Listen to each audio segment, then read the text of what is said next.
we are trying Grange there. Are you no longer we are trying Grange there? All you're running for we are now. Anyway, I'll leave that one. But just as I was saying, and I'm happy that brother called to corroborate what I was saying. CVR, like he says, scatter all over the place now. Because now you have a Batajan, everybody will go into Batajan. Batajan was the place to be if you were looking to get rich, fast, quick. Because everybody, I mean, of all nationality, of all tribes, went to Batajan. And I think they're still there right now. Because the play was, gold infested. Gold infested. And like he said, because there was no structure in place. The region, I mean, the town, just to call the town Suakin, for those who don't understand crime, is that, on top of the rock, that's what it is. Not to miss a right will attest to that. My crown is right. On top of the rock, those Suakin, Absolutely. Thank you, sir. Absolutely. Thank you. That's where the town sit. And Batajan is not far from that town. So it is within the customary forest of that place. The town and all of that. Yes. But go now and see the town. Go and see Swakin. Probably, I haven't been there all the years, but I passed through there in 1999. Probably never benefited from all that mineral I extracted from that area. Probably never did. Never got a dime. It is still as destitute, undeveloped as it was, from the time it was declared a town. But in all the minerals that are in that area has been taken out. Other people got rich, and other people, still getting rich, but the town is still there. So I agree with that brother. The lack of structure is affecting most of these things that is happening in Liberia. This is why we are underdeveloped. And I want to thank the brother for calling back. Thank you for being part of the show tonight. Let's go to you, Mr. Wright, and then we'll go around and on the topic. And then we'll go on to the diplomatic discussion. Mr. A.D. Wright. Yeah.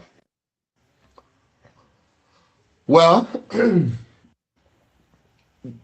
I request to be the last on the topic? Okay. Yeah, sure. Let's go to you, Mr. Zaza.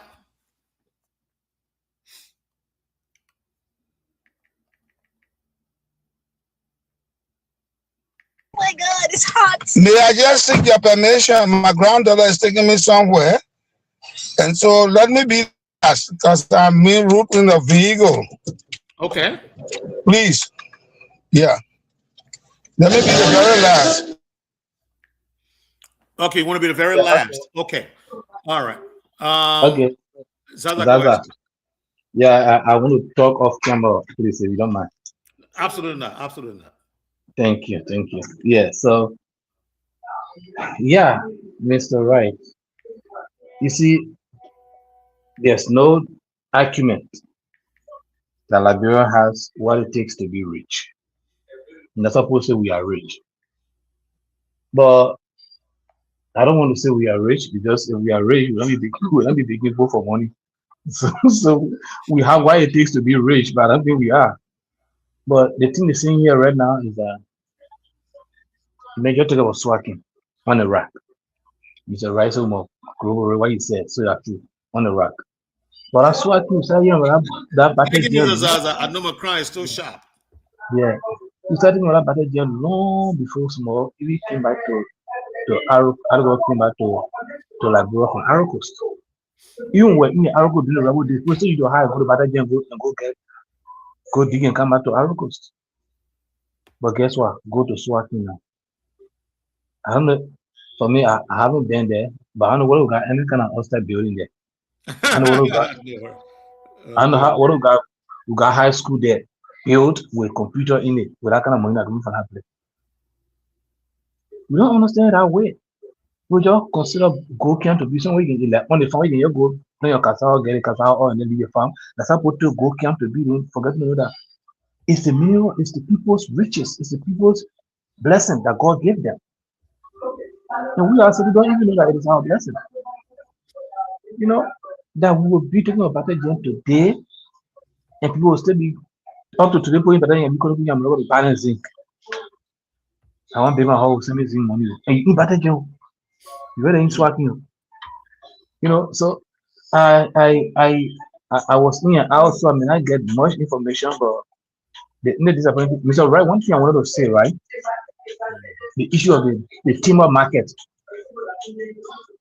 The man was talking, Mr. Wood talking about timber, people getting timber out of Yeah, Congo. the Europe. You know Europe. What kind of Europe company logging in the area? Yes. So when But you I were want talking at before you go ahead, Mr. Zaza, I want to say those of you watching the screen, that's Bata Jump. Thanks to Alex for sharing the photo. So I'll be sharing the photo while you're talking. Go ahead, sir. thank you. The timber market for that era, according to what I just read, is 143 million. 143 million that annually that coming out of our timber market that have been out of Liberia. And guess what? Of that 143 million, only 10% goes towards our economy. So those who know math, what is 10% 143 million? What we get as our own benefit. But somebody want to say something? I think Mr. Napier are trying to come in. I think so. Yeah, but I'll just stop this far. I want to thank our madam for accepting the opportunity to be our reporter. I'll come in later, Mr. Right. I'm a little bit occupied right now, but thank you for giving me the time. No, thank you too. So thank you. So just for context, that's 14 million. 300,000 we're getting that, Mr. Zaza. That's it, out of 143. Can you imagine that?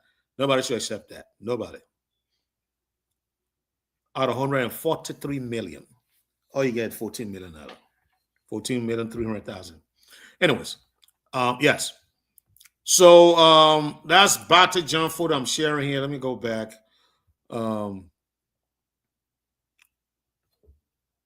Claudia, are you able to say anything on this topic, or you want to send the other two panelists? Yes, I definitely can. Oh, go ahead, man. All right. So I'm kind of excited to know that everyone is focusing now on the mining situation in Liberia because it goes both ways. And also the concessions and some concession agreements not, in lining with citizens. Again, it goes both ways. Because in terms of the mining companies, a lot of the mining companies that come in the country are sitting down and making agreements like, okay, you are giving us, the government will give us 25 acres of land. In return, we will do this for the community around this land that we'll be operating on. But that's just talk. When the company is finally given this land, sometimes they don't acquire the agreement. So you find out that it's majority of the mining companies reestablishing illegal mining companies to gain the land that they were supposed to get that they did not get. And a lot of mining companies are aggrieved as well. So by highlighting what's going on in the mining industry, it will be able to voice out on both sides their the grievances that they have.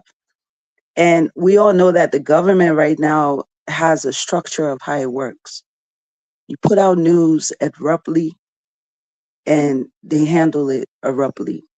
It's almost like a cat and mouse game. And I've realized that since Joseph Boykai got into power, a lot of information comes out quick, and 2-3 days pass. For example, like the border situation, we're like, what's going on? Why is he not responding? Why is he not showing any interest? And boom, overnight, he's flying over there. Things are happening abruptly.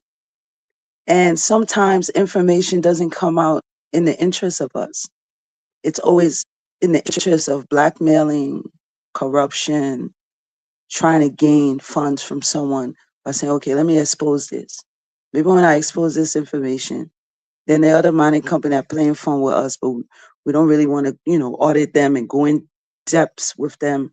We'll say, okay, look, all right, what do you want? What do you want for you guys not to really talk about this? So I feel like this is a very big opportunity for the entire world to start to understand what is happening as it relates to the welfare of those that are mining, working with these mining companies, because a lot of workers are also the fault of what goes on in the environment.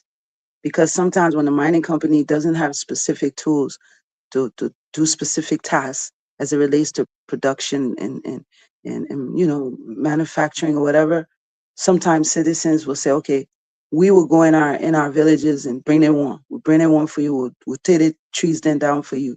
Since the consignment didn't reach, we'll do them one. So you find out that you have a lot of encroaching, a lot of pits, a lot of different things. Then we talk Claudia, about let me companies that interject a little bit, please. Claudia, let me yeah, interject. Because I beg to differ on your first, the first statement you made there. Look, is Mr. Boycott doing his best? I think we can all say yes.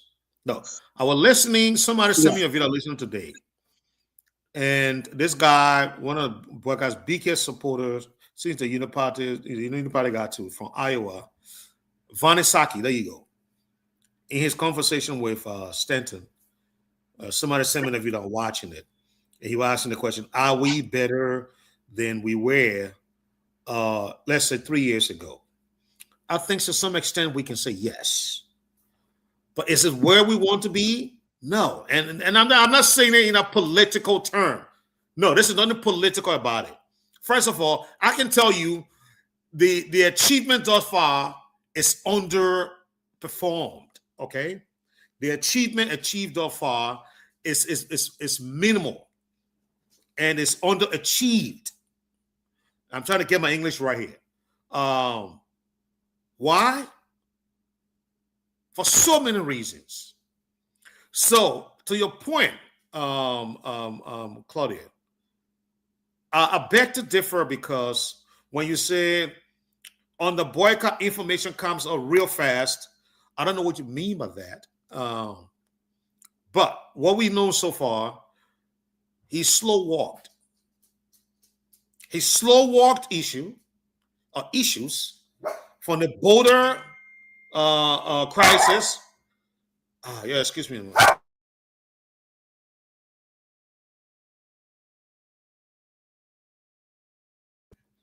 He slow walked issues from the border crisis to the issue of medtech. On Amin Moda itself had to resign. He would not act on Amin Moda. And on so many issues. We can go down the list. So I beg to differ on that point. That under President Boycott, information are readily coming out. No, they haven't really improved on the President Boycott.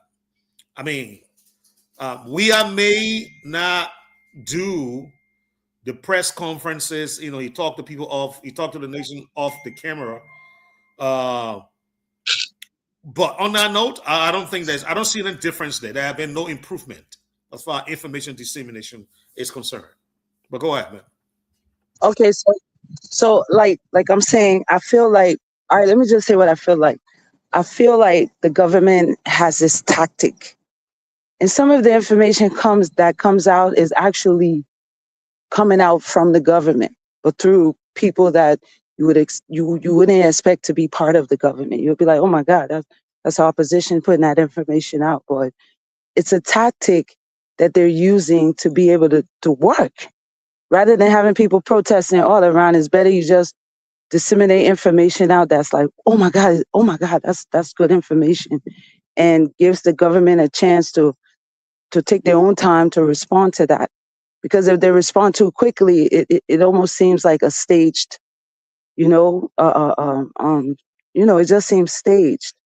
So I feel like when information does come out abruptly, when I say abruptly, like you said, we didn't even know we had that much, and we were acquiring that much from all of these mining companies and all the other good stuff that goes on in the background that helps the government to accumulate funds like that. So now that we know about it, what next?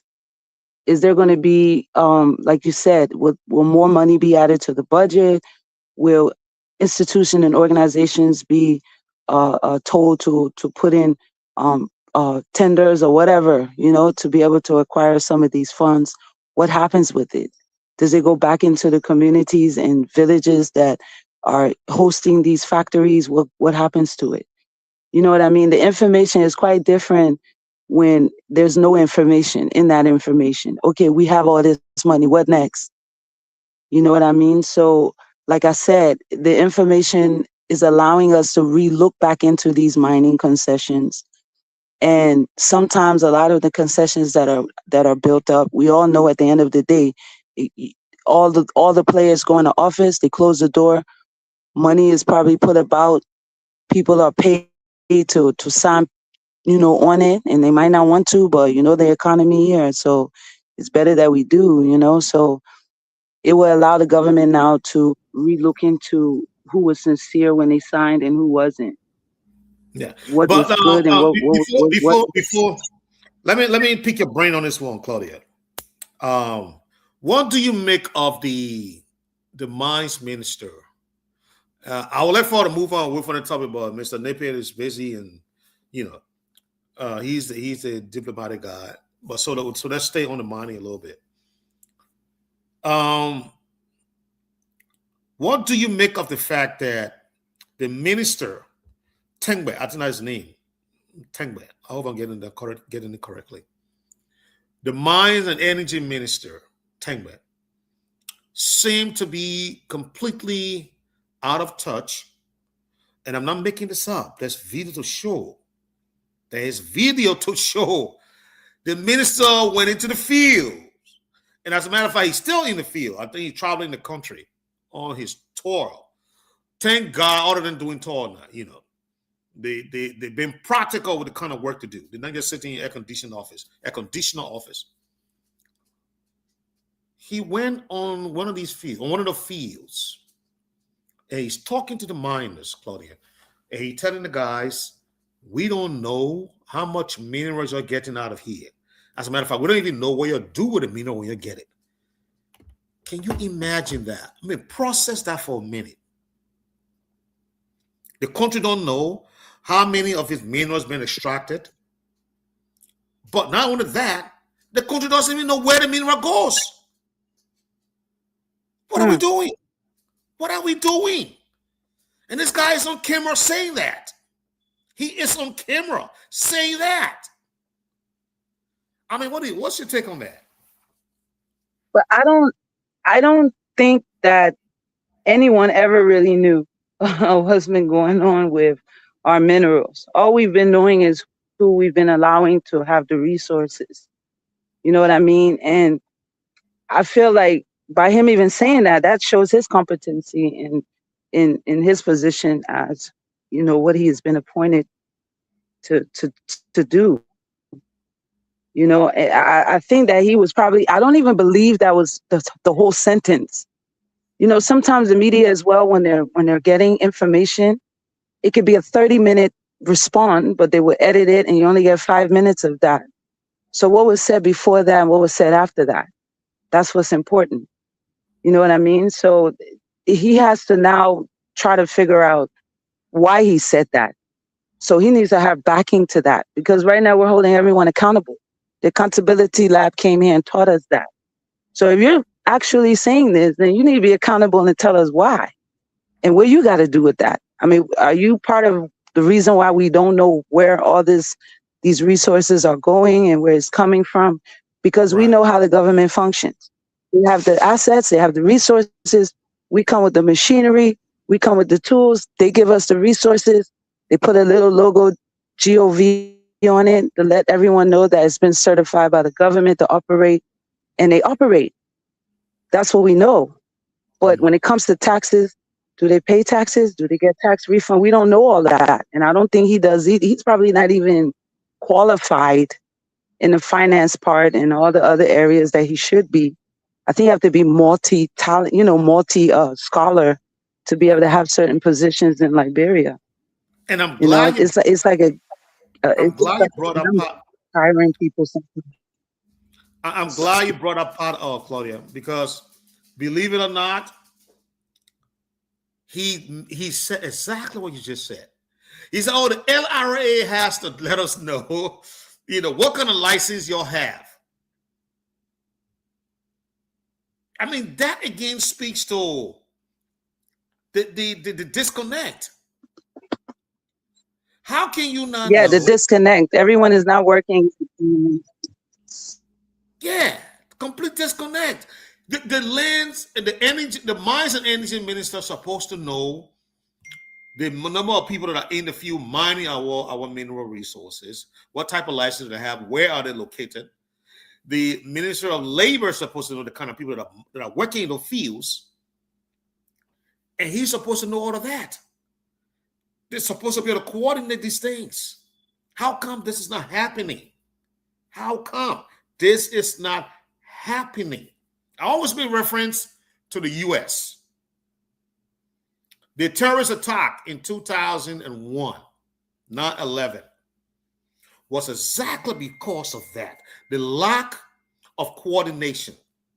One entity is doing this here, the other entity is doing something different on the other side. And because they were not coordinating what they were doing, they missed the opportunity to discover what the terrorists were up to. The terrorists were up to.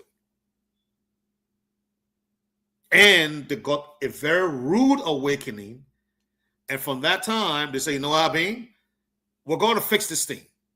The Homeland Security came about. Department of Homeland Security came about. Now you got everybody coordinated. Everybody is within the Homeland Security. Everyone. So everybody knows today, if you just come and go and take a candy from a low 7-Eleven store down there, your name will go into a database. Everybody around America will know you. All the law enforcement agencies will know you. And you know what, Mr. Wright, that's your point right there. You just answered your own question. We all know that we don't have technology. We don't have, connectivity of data and things that we could be able to do to be able to communicate. No ministry official is going to drive from his ministry way in a town in that traffic to go ask another institution how much you guys generated today, who's all the workers here. They don't have to time for that. And that's why we have people like, for example, the blockchain guys who talked about having a place where all data can go, sit in your office, get on your laptop. If you want to know what's happening in Ministry of Agriculture, boop, it pops up. You know the revenue, you know the amount of employees, you know who's making what. Everything is in front of your database. But we don't have that. So now we need to realize that is the reason why information is not disseminating across, and try to start advocating towards helping the government be a part of these technologies like blockchain and other technologies that can help the government stop looking sheen. You know what I mean? Mm-hmm. Yeah. But again, Claudia, I agree with you. I think we had the police, the DCP here, police commissioner, deputy police commissioner here for traffic, and he admitted it. He did. He admitted it that one of the holdups, and I think one of your guys are working with him too, is that they don't have data. They need people to help them with data. And across the board, most of the people who brought on the show, they said the same thing. Data is Liberia's biggest problems right now. I hope that most Liberians, if not, that are working out here in the data field, can go back and start some kind of operation. Or those who get an operation out of it can be able to start working with the government agencies, because they needed it yesterday. It is bad. These people don't have data. I'm sorry, Mr. Wright, in the kind of late in Liberia, so he dropped the football. He took it from the CSO, and he admitted that Liberia problem is data. So yeah, I agree 100%. But on the blow, I disagree with you, Claudia. Is the government supposed to be one big entity where people collaborate? They do go to cabinet meetings. They do present their findings, information to the president. Now, unless they don't do that, but they're supposed to do that. So if I was the mines and energy minister, I'm looking at what the labor minister is telling the president. I want to see his data. Sorry, I want to see his information because that's data. I want to see what he's telling the president. I don't have to be there when he's briefing the president, but after he briefs the president, I want to see the minutes or the information he briefed the president on. I want to see it. That will form part of my data.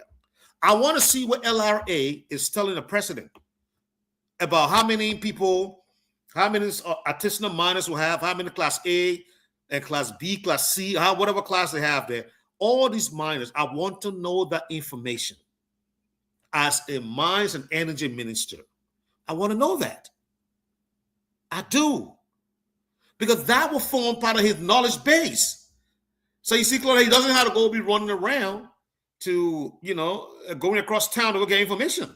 Because all of them meet together. All of them meet with the president in the cabinet meetings that they go for, or the cabinet retreats. He can get that information. And that's the problem. Retreats. The treats sometimes don't reach the satisfaction of the body, so they have to end up rescheduling until they can have condiments and drinks and other things to retreat with. Everything out here is money. Everything is money. Convention is money. This is money.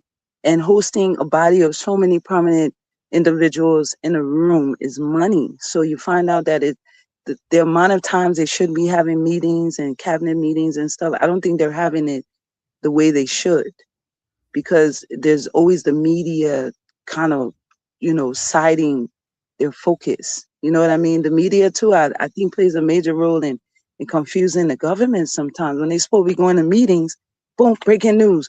This person I do that one. Then they get confused, like, wait, let's go back to the office and address the other issue. We'll get to that other meeting later. So I think just the distractions causing a lot of the setbacks. If they can just stay focused, cut off your TV. I don't think there's a crime in that. Cut off your radio.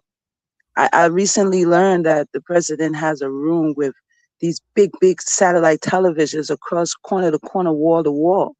You know what I mean? Where you can see all the world news and see everything. And I think it should be turned off for a bit. Just turn it off small.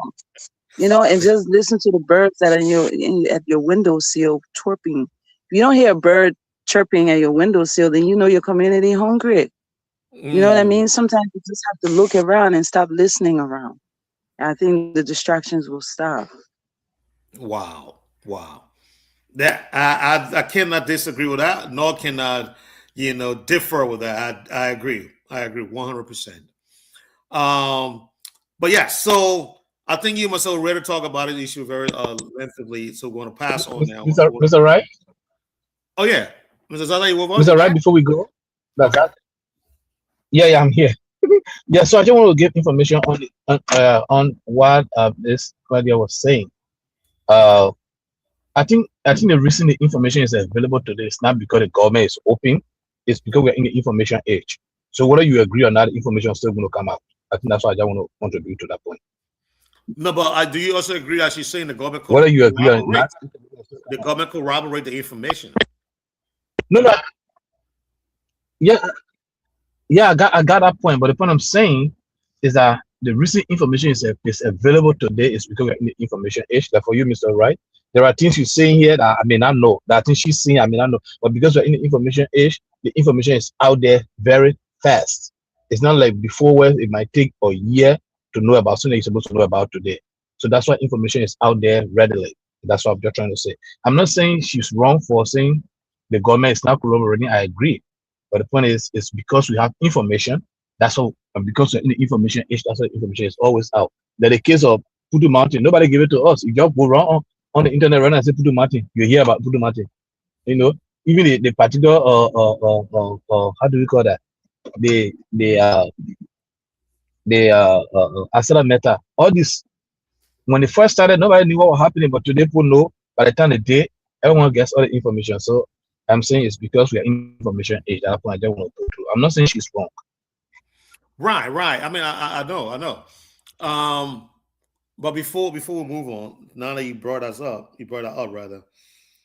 If that is the case, I mean, I don't disagree with you that information comes out, freely nowadays. But if the government don't come out and say yes, let's say for example, in the case of how you call it, the Kuyate guy, what happened to Kuyate now? Because he's the hottest news now on the block. It was there. Everybody saw it. I mean, the video is out there. But if the government don't come out and say, yeah, we disagree with him, and it sits out there. You know what I'm saying? It sits there. And for me, Mr. Zaza, this is where I differ because the government has to agree officially or acknowledge officially whatever information is out there, in the information space, or like we say through the grapevine or on the streets, in order for it to be official. In order for it to be newsworthy, if they don't come out and say, yes, we acknowledge this or speak on it. Like, for example, again, another practical example, the Burkina issue. It became a big news, right? Until it became big news when Kula Fofana, did her press conference. We knew she was speaking the government's mind. That's her job. She speaks for the government. She speaks for the office of the president, for the executive mansion. And when she spoke, it became big news. So yeah, it's there, but they got to be able to come up and say it. They got to be able to come either acknowledge it or distance themselves from it. And for me, they don't do that enough. They don't do that enough to my satisfaction. Maybe I'm a little, Yes. No, maybe it depends on your society, but I think you are right. And the reason I say it depends on your society, not that you are wrong, but the way you see it, they don't see it that way because of where they find themselves. So it depends on the criteria that is being set by the environment they have around them, the environment they find themselves in. So what you consider as not being enough, people might say, at least we are there, like nothing. Mm-hmm. So at least we can hear it, at least. They'll say, it never happened in Ellington, it never happened in Wiata. Oh, they don't. That's what they'll tell you. Yeah. Yeah.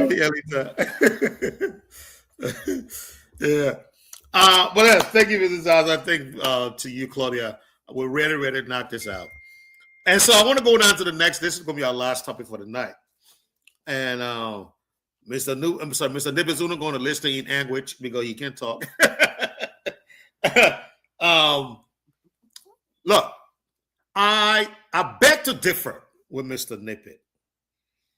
I always say on the show we are privileged to have him because of the wealth of knowledge that he brings to this particular conversation. He's a well-rounded man, law enforcement, diplomatic expertise, soccer, and you name it. He's well-rounded in most of the fields. But from my administrative background, I have to differ.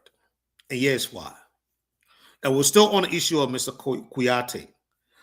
Mr. Nepe is of the opinion that within his field of discipline, within the diplomatic community, he should have gone and share his notes with the requisite authority. And then they were going to identify his talking points.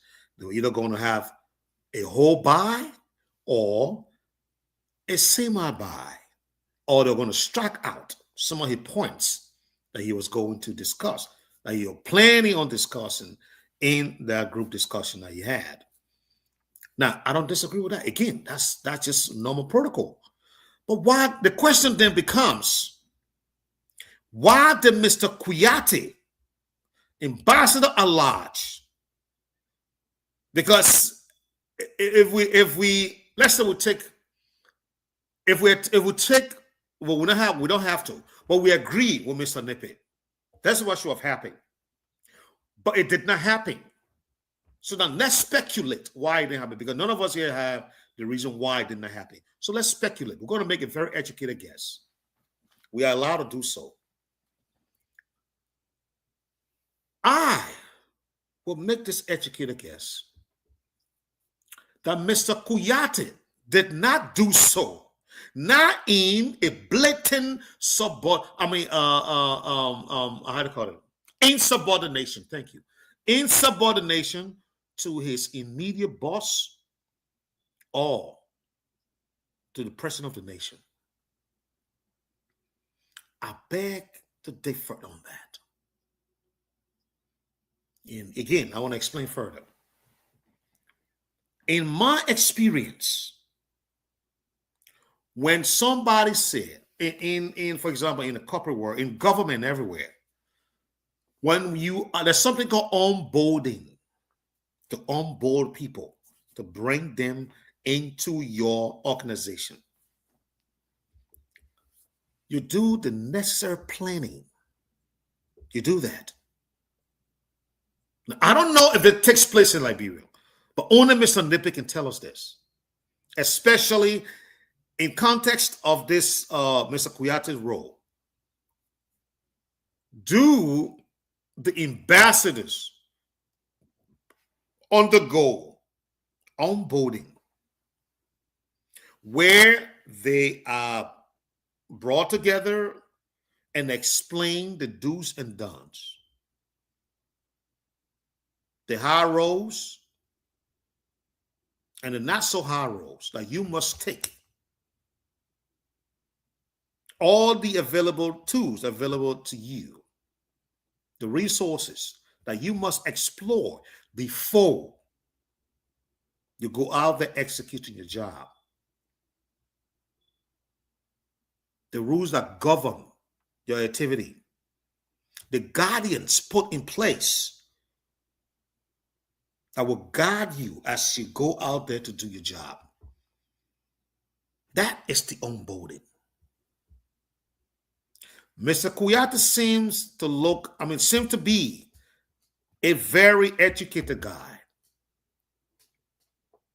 He seems to be so. I don't know that to be true, but I think he is the guy who carries himself well. And he speaks eloquently. He seems like a well-rounded guy.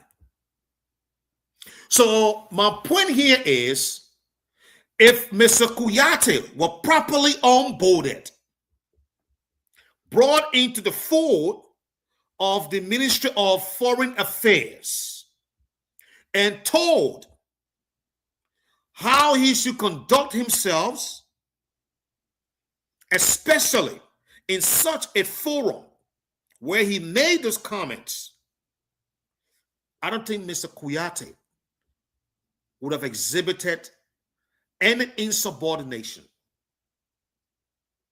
And so, I'm going to say this, that Mr. Kuyate was not properly onboarded, was not made aware of these guardians, of this guideposts that was set up, that you must pass through when you are going into such a forum to speak.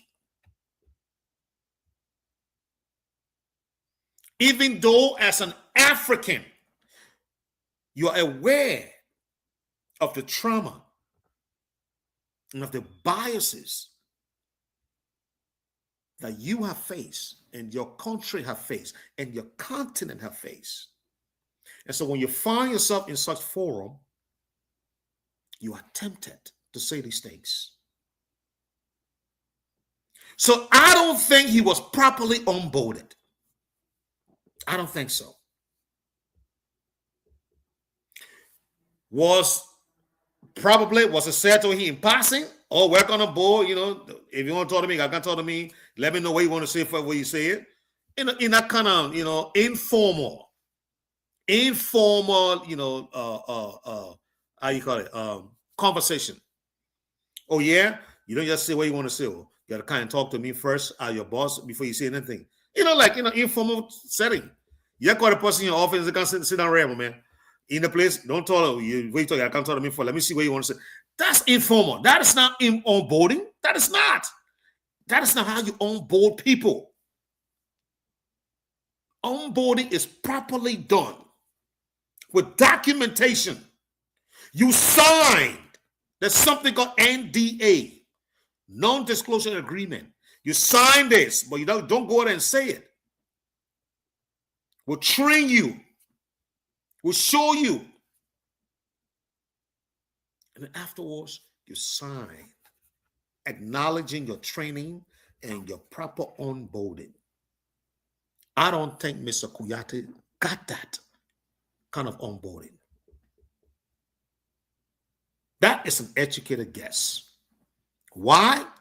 Because he, Mr. Kuyate, is a well-rounded guy. He's an educated guy.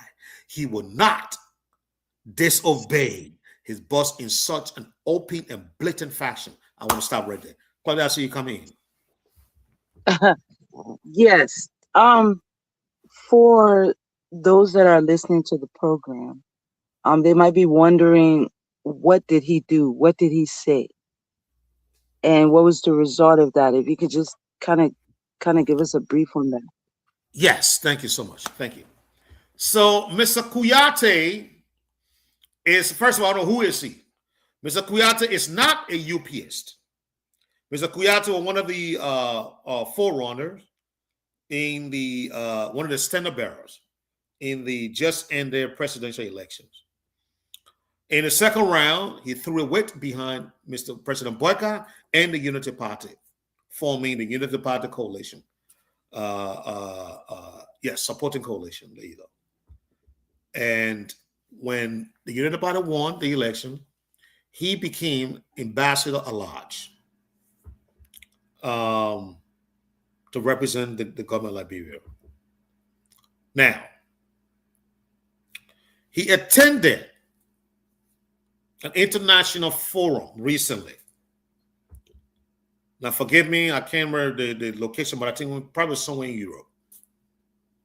And there were a lot of Europeans in a forum at that meeting, and they were speaking of many issues. He chose to speak about the issue of investment and collaborations and development. When his time came, he took a Pan-Africanist stand. In a nutshell, he spoke about concessions, agreement that are signed with so-called investors that come to Africa. Those investors that come from Europe and other places, but mostly Europe, that come to Africa to invest. Mr. Kuyate then said, in a nutshell again, that most of the investment vehicle that we sign on the continent of Africa, they do not benefit us. Okay, Mr. Melvin Tappas, you're watching from Africa's Giglo. Thank you, Mr. Melvin. Thanks for watching. He said most of the vehicles, most of the contract vehicles, the concession vehicles, unfortunately, when I say vehicles, these are concession, how do you call it? Contract terms.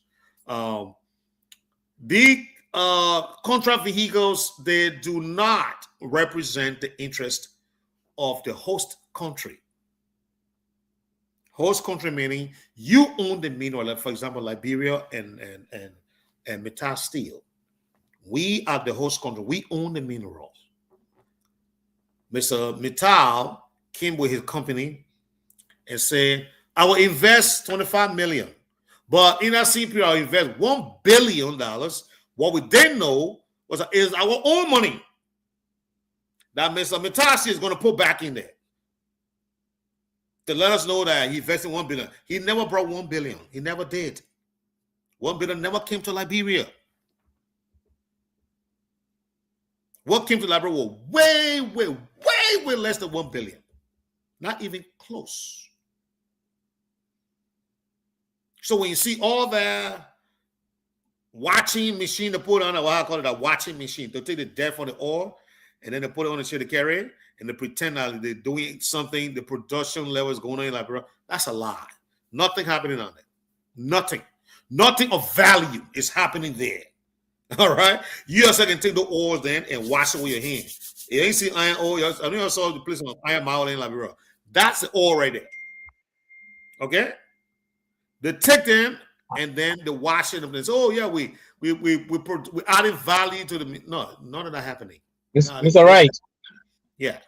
Mr. Wright, I shared a speech with you. If you have the time, you can play it. Okay. Yeah. Mr. The one that put you in trouble. Maybe for clarity, so that we'll understand where we are. If we have the time now, you don't have to. But I'm just saying, if we have the time, you can play it. No, we'll play a little bit of it. I'm glad you did that. Yeah. A little bit of it. Okay. Thank you. Of it. Let me put this down. I got all this. All right, there you go. Good. So let me. Oh, I still got a lot of stuff here to put up. Okay. Good. Yeah. So that is, and that's the land, Mr. Kuyate. Okay, there you go. Right here. Oh. Let's play it. Okay. Okay, so can I come in a bit? Okay, hold on. Let me move this. All right, come in a bit before I play it. Oh, okay. If you have something to play, then we can wait for that. Yeah, let me play it so you get a good idea of what he said, and then you'll be able to, respond.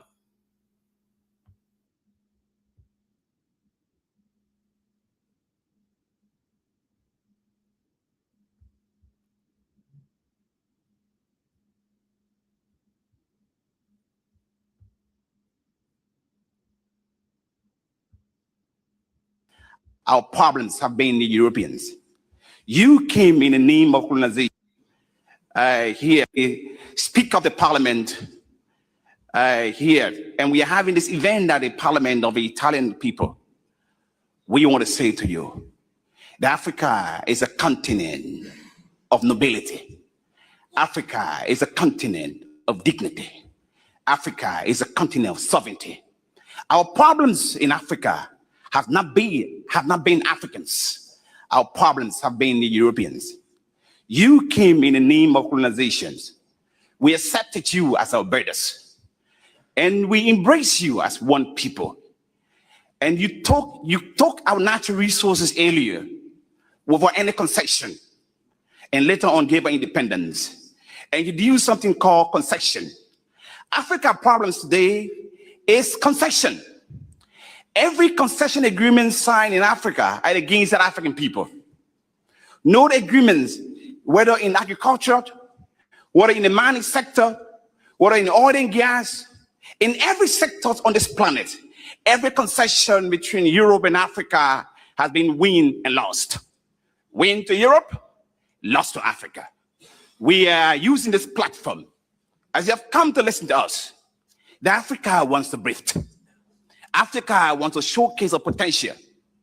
We are talking about Africa having over 600 million young people in the next 10 years or few years to come. But have you asked yourself, those young people, what is the future of them? Today in Africa, like my country, Liberia, the oldest country in Africa, who got independent in 1847, we have 65% of the population young people. Out of the 65%, we have 40% of them jobless. Why are they jobless? Are they lazy? No.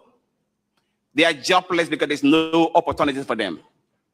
every concession agreement that has been signed in Africa, in Liberia, have been for the foreign investment and against the Liberian people. On behalf of I'm very grateful that today we have the Speaker of the Parliament here. I don't know Kuyate, but I just listen to it for the second time. I gotta find you a game of big hog. But Claudia, go ahead, please.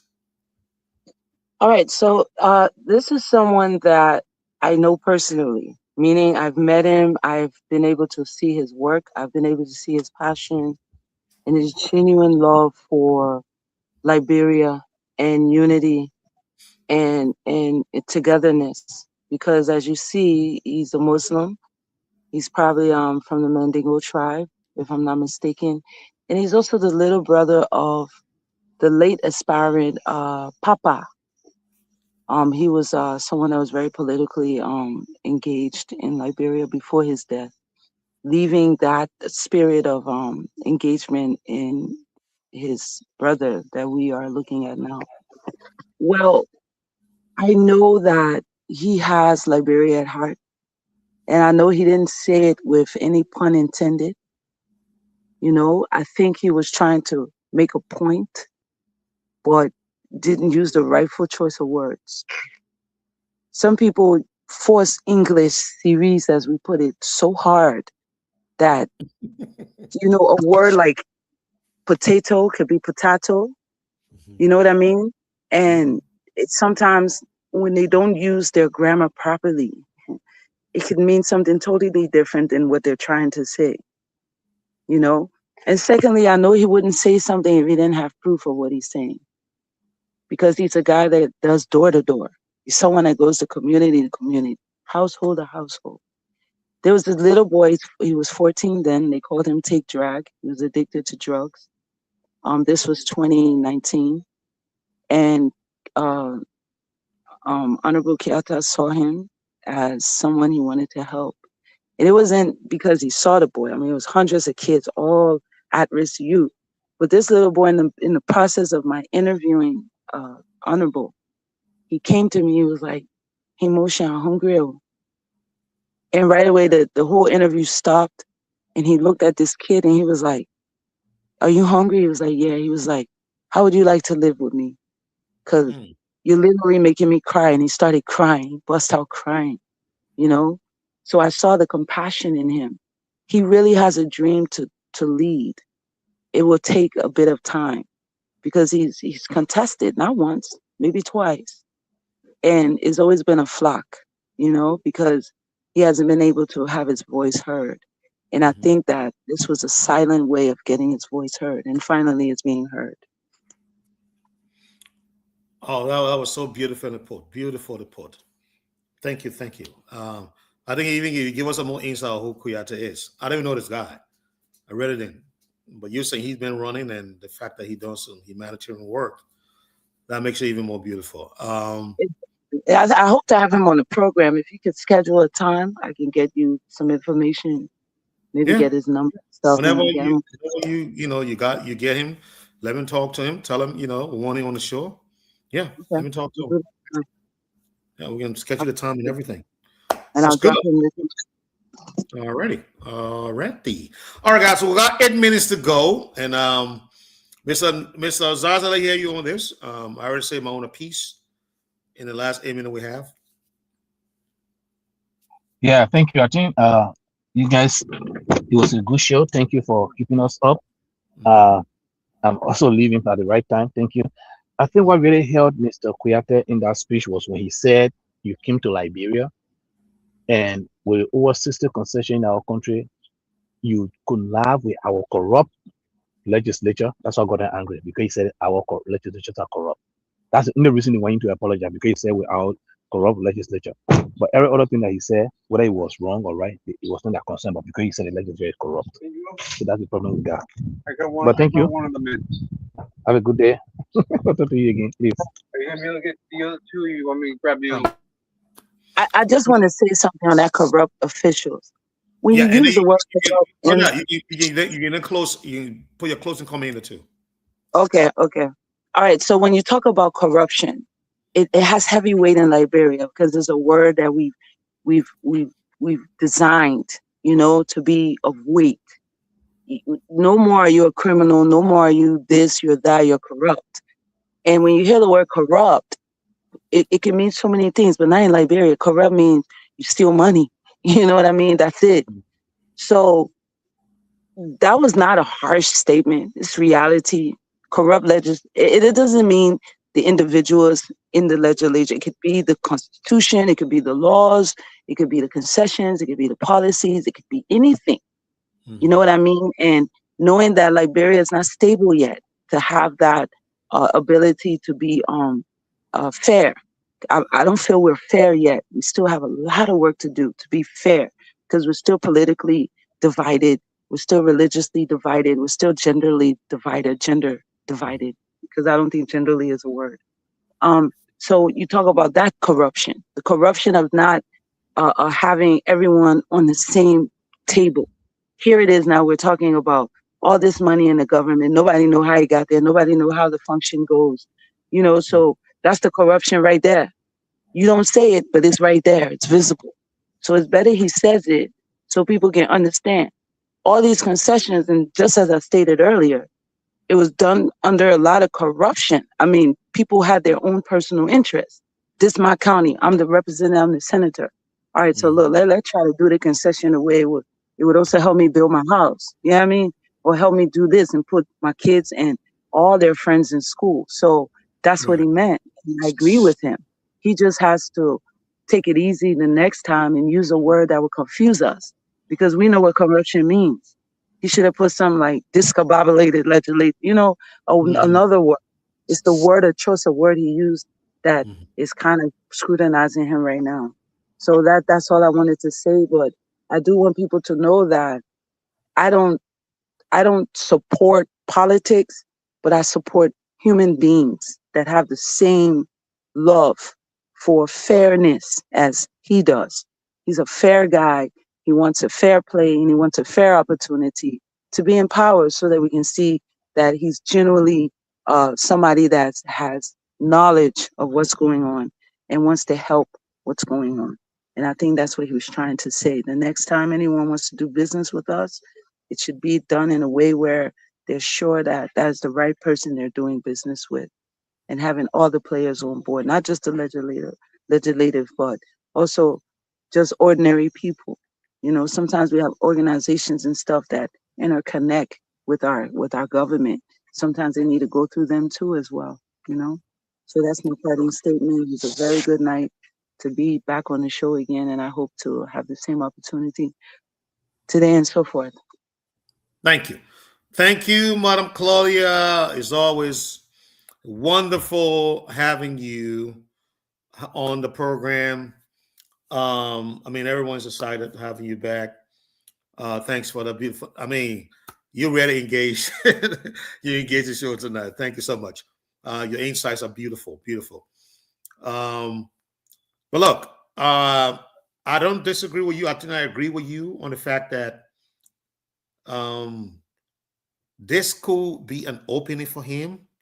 Like I said, I never knew the guy, never heard of him.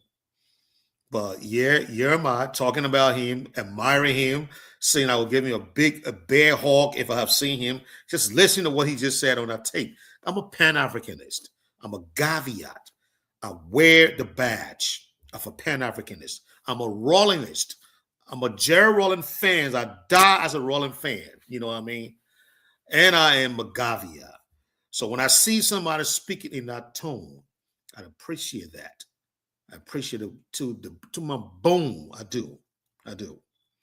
And I couldn't be happier and joyful. So the time is eating up now, Mr. Right? Oh my God. You got okay. Apparently you never thought about me, because the time is eating up. I said it over and over. I said in 2 minutes. What can I say in 2 minutes when you consecutively because I had the people coming in and going out?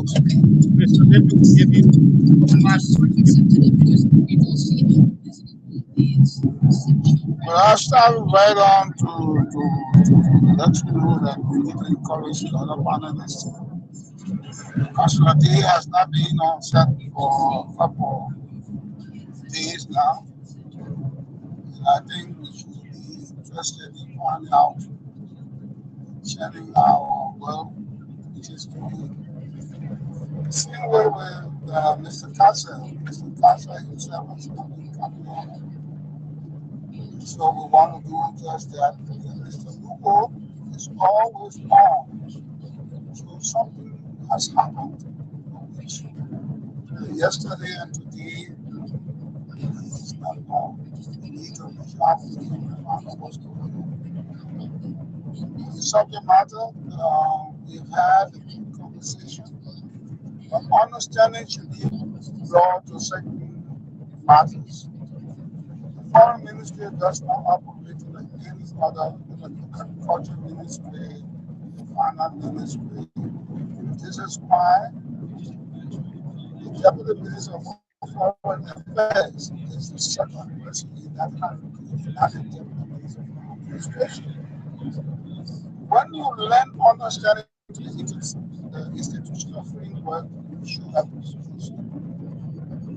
Mr. Kuyate, whether he is a Gaviist, he is a Lumumbaist, whatever he is, he did not make himself ambassador at large. He is ambassador at large because the president of the Republic of Liberia had appointed him. So he is his agent. He is his agent. All foreign service officers, whether domestic or international, you cannot speak as Mr. Kuyate had spoken.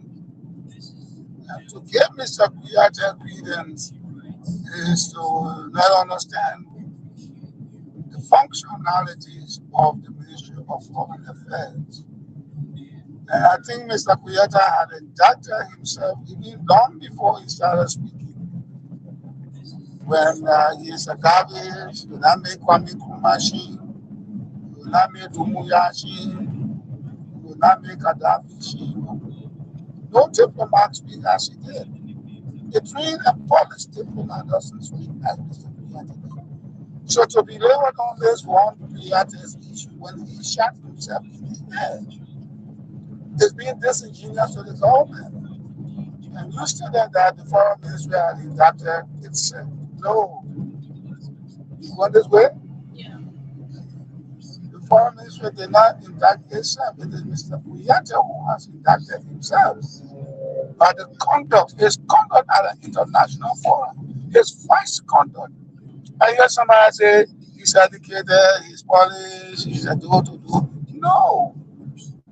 When you have to serve with the Ministry of Foreign Affairs, you cannot, they don't hear you say, oh, today, this is what you're supposed to do. Because Kuyate who wanted to be president, he didn't know that he was jumping in the water that he should have honors to. And peace man thinking. And people are there hailing him as a hero. Why should you kill somebody that can live? What the traditional people say, if you don't know it, don't venture in that territory. Because you will make such some deep mistakes that you will regret. You're not working for Martha David, you're not working for Martha David. Kuma be gone. So he was not speaking as a pan-Africanist. He was monomating the function of the Ministry of Foreign Affairs. Not only that, he went overboard by seeing people corrupt. And he sought consultation.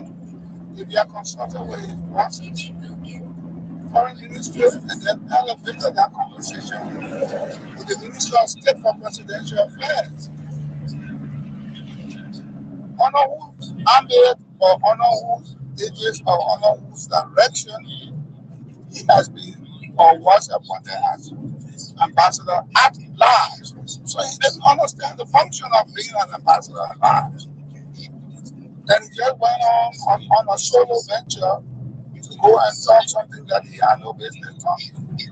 He was not sent that to criticize the international community. There's a subtle way that we phrase the language. When you speak as a diplomat, there's a way to express it. The person who is responsible to have spoken that way will be two persons only. This our foreign affairs, the president of the Republic of Liberia. They have no kind of authority to have spoken. And that position that people before this time I held. And I need one of your sons, the late John Bear. John Bear was an agent of the Ministry of Land, Mines, and Energy at the time it was. He would not have spoken the way he did. Because John Bear understands governance. He knew that you were working for President, His Excellency, Sandra Joe. So he could not have gone. Ambassador at large, I gave this special opportunities. If you were the ambassador at large in my government, for instance, I'll tell you, go to Guinea, carry meetings to the president of and see how we can partner in education. I want my students in Liberia to go and learn French. And then some of his people can come and learn the English language.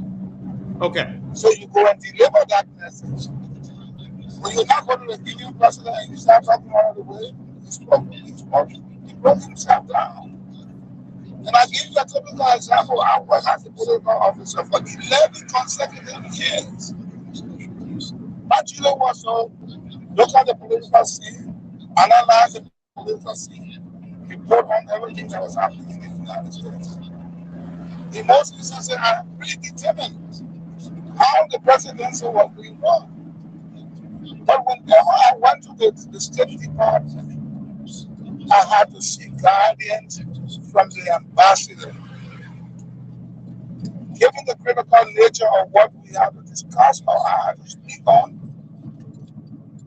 the ambassador would draw the attention, bring that matter to the attention of the Minister of Foreign Affairs or the ministry. And then they will give us appropriate guidance.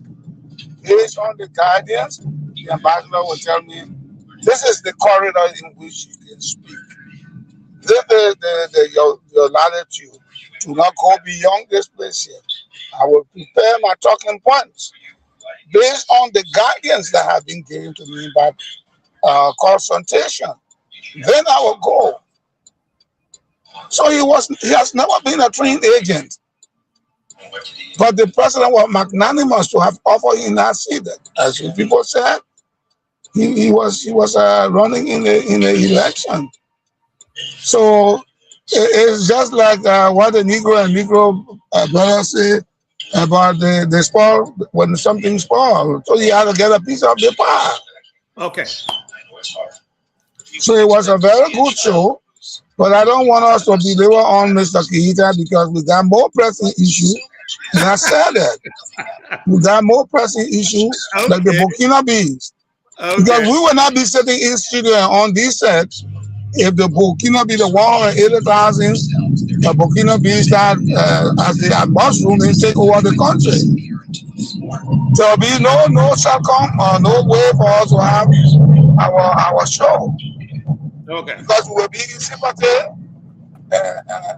with our people based on what we see in our country. So let's be very intentional here when we're talking about the Republic of Liberia. When I go wrong, don't pat me on the back and say Mr. Libby was not right because he spoke as a pan-Africanist. Who said he got to be a pan-Africanist? Say Mr. Baka, President Baka, His Excellency President Joseph Baka, or Mrs. Yanti, Bestro Yanti, Sarah Bestro Yanti, Her Excellency, sent him there to be a pan-Africanist. So the man shot himself. We have to analyze the situation and understand what we are saying. And not only talk because we want to talk, and then they say, you're in the government, you can't talk like Mr. P. When you leave and get there, you can talk like Mr. P. I've had several of those instances where I made my point clear. But I had to be gentle to raise the issue with the ambassador. The ambassador saw the point. He said, Mr. Nibbit, let us raise it with the foreign ministry. Foreign ministry saw the point. And then they authorized me to go and speak. That's how you do it. That's how you marshal the interest of the Republic of Liberia. You just don't talk because you get on white shirt or you get on blue coat. These are the kind of damaging effect when we have people like those in a position of trust and confidence. They will breach that trust and confidence. And that's what he actually did to the president and the people of Liberia. They didn't send you there to be a cabbage.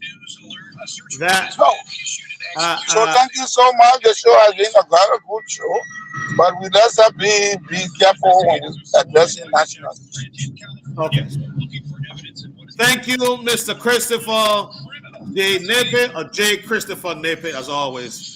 It's a pleasure having your analysis on the show. One thing I want to say before we close up, we'll be having we got two possibilities tomorrow. We're probably going to have the Secretary General of Liberty Party, Mr. Colette. Let me get his name correctly.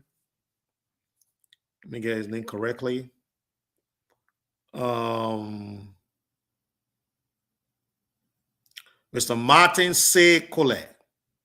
Mr. Martin C. Colette. Or we're going to have the Liberia Cyber Warriors team that is leaving on Sunday for Ghana to compete in the ECOWAS cyber security competition. Either of these two, we're probably going to have the both of them, or we're going to have one of them. So we're working on that. A veteran swimmer, so we're in the background working it hard. But tomorrow is promising it's going to be a very great show. Is that right? Yes, sir. 3 seconds request. We have a critical issue that I want us to keep on the front burner. And that rid ourselves of this creator business. What is the issue, the Burkina Faso? It's a national security imperative, and we should make sure that we can drum into that and be the town crier so the government can start doing the right thing, because we are in trouble. Okay. And there was a lady who said that, and another gentleman.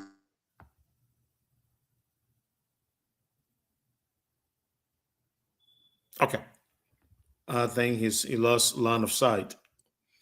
Mr. Zaza, I think that I already given you a closing comment. Alex? I'm saying you've been talking. Yeah. Zaza ate all the time. Zaza, yeah? No, I appreciate that, because, when a man has not been coming to work for a long time, he wants to familiarize himself with the territory again. Okay. So I appreciate that. But let us check on Mr. Day, and thank you so much. We are talking about Claudie, and then you fast track that, and we're glad that she has come in. Yes. But don't forget Mr. Cassell. Let's have a full team of discussants. I'm telling you, we're going to have a full team.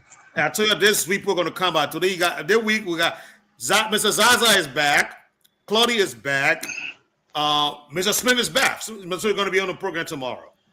And then I want you to pass by Honorable Horton. Mr. Horton will be our guest, special guest on Saturday. Was Mr. Kuyate right? Yes, he will be right if he had gone on his own and invitee. Well, I didn't get the question. You want me to pass it by Mr. Horton if Mr. Kuyate was right? If Mr. Kuyate was right to speak the way he did as an ambassador at large. Okay, I'll do that. So and tell him that the precedent at the Ministry of Foreign Affairs is to seek consultation and clearance. Based on the consultation and clearance, you do a paper. Okay? All right, I'll definitely call into them before I go to bed and let him call a talking point, and you go according to the talking point. Exactly. Even if you want to All right, you're breaking up, Mr. Nippin. We gotta go. It's 8:13 in Liberia. It's 12:13 Not there. just making up information. Okay, we'll do. We have Thank you. people like Mr. We have people there who were ambassador at large long before Mr. Kuyate, and they did not behave as they did. All right. With that, thank you so much, and thank the radio audience. And everything went well, and we are happy. Yes, sir. Yes, sir. Bye And for thank you now. too for making that push on Claudie. And I don't think we would have been where we are if you had not, made that push. Thank you so much.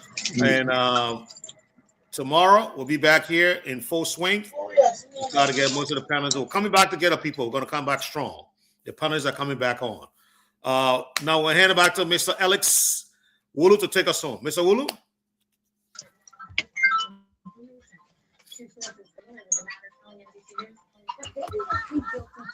All right, so let me say many thanks to all of you.